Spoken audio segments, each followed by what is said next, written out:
నైవేద్య కార్యక్రమాన్ని నిర్వహించుకుంటున్నాము. విశేషమైనటువంటి పదార్థాలు అగ్నికి సమర్పిస్తున్నాం. ఈ అగ్ని మనకు కనబడుతుంది. అగ్ని ఎక్కడుంది? ఇక్కడే ఉందా అంటే అంతటా ఉంది. ఈ సృష్టి మొత్తము అగ్నితత్వము వ్యాపించి ఉంది. గుర్తు పెట్టుకోండి. మనం బ్రతికున్నామంటే మన లోపల అగ్ని ఉంటేనే బ్రతికున్నట్టు లెక్క. ఇంగ్లీష్ లో దాన్నే టెంపరేచర్ అంటారు. ఆ టెంపరేచర్ పెరిగితేనేమో జ్వరం అంటున్నాం, తగ్గితేనేమో చచ్చిపోయాడు అంటున్నాం. కాబట్టి బాడీ టెంపరేచర్ అంటే శరీర తాపము అంటే వేడి అంటే అగ్ని. అది ఉంటేనే అది శివం, లేకపోతే శవం. కనుక మన పూర్వీకులు ఈ సత్యాన్ని గుర్తించారు. సూర్యునిలో అగ్ని ఉంది, అగ్నిలో అగ్ని ఉంది, విద్యుత్తులో అగ్ని ఉంది, మన అణువణువు లోపల ఇటుకల్లో అగ్ని ఉంది, చెక్కల్లో అగ్ని ఉంది, రాళ్లలో అగ్ని ఉంది, అంతటా అగ్ని ఉంది. కాబట్టి ఈ అగ్నితత్వాన్ని లోక కళ్యాణానికి ఉపయోగించుకోవడానికి అగ్నిహోత్రాన్ని మహర్షులు మనకు అందించారు.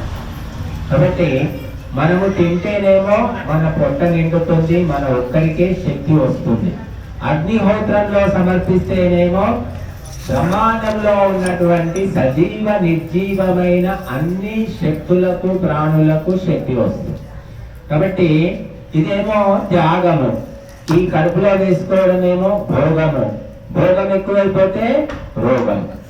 కాబట్టి మనము తినడం తగ్గించుకొని అగ్నికి సమర్పించండి, అష్టైశ్వర్యాలు అగ్నిదేవత సమకూరుస్తాడు అని శాస్త్రాలు చెప్తున్నాయి. ఆయు ప్రాణం ప్రజాం పశుం కీర్తిం ద్రవిణం బ్రహ్మవర్చసం, చివరికి బ్రహ్మలోకం కూడా అగ్ని గోత్రంతో ప్రాప్తిస్తుంది. కాబట్టి చాలా మంది మా కులంలో ఈ సంప్రదాయం లేదు, మా ప్రాంతంలో ఎవరు చేయరు, మా ఇంట్లో అసలే లేదండి, కాబట్టి మాకు ఇది అచ్చిరాదు, మేము చెయ్యము అని ఇలాగా పక్కకు పెట్టేస్తారు. కాబట్టి దాని యొక్క తత్వాన్ని మహత్వాన్ని తెలుసుకున్న వాళ్ళు మాత్రం వదిలిపెట్టరు. అగ్నిహోత్రం యొక్క కాన్సెప్ట్ అన్నమాట. కాన్సెప్ట్ అర్థం కావాలి. నువ్వు డాక్టర్ అవుతావా, ఇంజనీర్ అవుతావా, టీచర్ అవుతావా అంటే ఒక్కొక్కరు ఒక్కొక్క జవాబు చెప్తారు. ఎందుకంటే వారి యొక్క సంస్కారాన్ని బట్టి ఆ వృత్తిని ఎన్నుకుంటారు.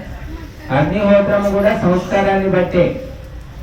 ఎన్నో ఏళ్లుగా మేము చేస్తూ ఉన్నాం, ఎన్నో ఇళ్లలో ఎన్నో ఊళ్ళల్లో చేస్తున్నాం. కానీ చేసిన వాళ్ళే చేస్తున్నారు, చూసిన వాళ్ళు చూస్తూనే ఉన్నారు కానీ చేయడం లేదు. ఎందుకంటే సంస్కారం అనేది సాత్విక సంస్కారము జాగృతం కావడం లేదు. మరి పద్మమ్మ గారు 15 ఏళ్ల కింద ఎప్పుడు అందుకుందో 13 years అవుతుంది. ఆమె అందిపుచ్చుకొని దాన్ని కొనసాగిస్తుంది. వాళ్ళ కుటుంబంలో కానీ బంధుమిత్రుల్లో కానీ ఎవరు లేరు చేసేవాళ్ళు. మరి భర్త కూడా సహకరిస్తున్నాడు, అందరు కుటుంబం అంతా సహకరిస్తుంది. కనుక మనం మంచి పని పట్టుకుంటే దాని గొప్పతనం తెలుసుకొని ఆచరిస్తే ప్రతి ఒక్కరూ సహకరి